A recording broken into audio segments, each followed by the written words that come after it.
حضور علیہ السلام نے کیا ارشاد فرمایا؟ اللہ کا حکم حج فرض ہے، من استطاع الیہ سبیلا، جس کے پاس ہے وہ جائے۔ وہ کہتا نہیں جی بیٹیوں کی شادی کر دوں، جہیز 10 لاکھ کا بنے گا۔ اللہ کی قسم، قرآن کہہ رہا ہے جہیز فرض ہے۔ اگر محمد عربی کی بیٹی 17 پیمند والے دوپٹے میں رخصت ہو سکتی ہے تو تیری بیٹی کو بھی 50,000 کا جہیز دو، کوئی ناک نہیں کٹ جائے گی، قیامت نہیں آ جائے گی۔ جناب سیدہ فاطمہ الزہرا رضی اللہ تعالی عنہ کو رخصت کرتے وقت رحمت دو عالم صلی اللہ تعالی علیہ وسلم نے کان میں کیا فرمایا تھا؟ آپ نے فرمایا تھا بیٹی خیال کرنا، میں اس کے ساتھ تیرا ہاتھ دے رہا ہوں، تجھے رخصت کر رہا ہوں اس وقت جس کے پیر کے اندر جوتی بھی کوئی نہیں، اس ہستی کے ساتھ تجھے اس وقت رخصت کیا جا رہا ہے جس کے پاؤں میں اس وقت جوتا بھی کوئی نہیں۔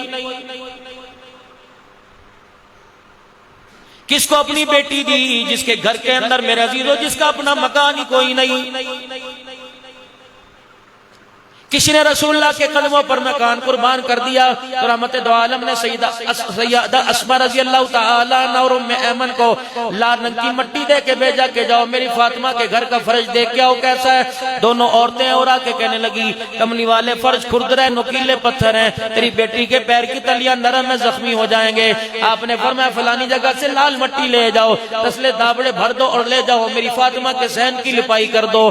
یہ دونوں عورتیں گئیں، سیدہ فاطمہ کا بیڑا انہوں نے لپائی کر دیا اور 2 کھوٹیاں کپڑے ٹانگنے کی لگا دی اور آگے کا کملی والے سیج تیار کر دی، سیج جب تیری بیٹی کا انتظار کر رہی ہے۔ جب رخصت کرنے لگے تو 2 باتیں کان میں کہہ دی، فرمایا بیٹی دعائیں دے کے رخصت کرنا ہوں، دعائیں لیتی رہنا، اے بیٹی علی سے ناراض ہو کے میرے گھر کے اندر نہ آنا، قصور تیرا ہو پھر بھی اللہ قصور علی کو تب بھی ناراض نہ ہونا، اگر قصور تیرا ہوا ناراض ہو کے میرے گھر کے اندر آ گئی اور مجھے پتہ لگا کہ فاطمہ ناراض ہو کے آ گئی، علی سے زبان درازی کر کے آ گئی، قصور علی کا نہیں قصور فاطمہ کا ہے، پھر میری بیٹی تجھے گھر کے اندر روٹی تو ملے گی، بستر تو ملے گا، جب تک میرے گھر کے اندر رہے گی تیرا باپ تجھے اپنا منہ نہیں دکھائے گا، اگر اسی حالت کے اندر تیرا انتقال ہو گیا غسل کے لیے پانی تو ملے گا، کفن کے لیے کملی بھی دے دوں گا، لیکن میری بیٹی اگر قصور تیرا ہوا تو محمد تیرا جنازہ بھی نہیں پڑھائے گا۔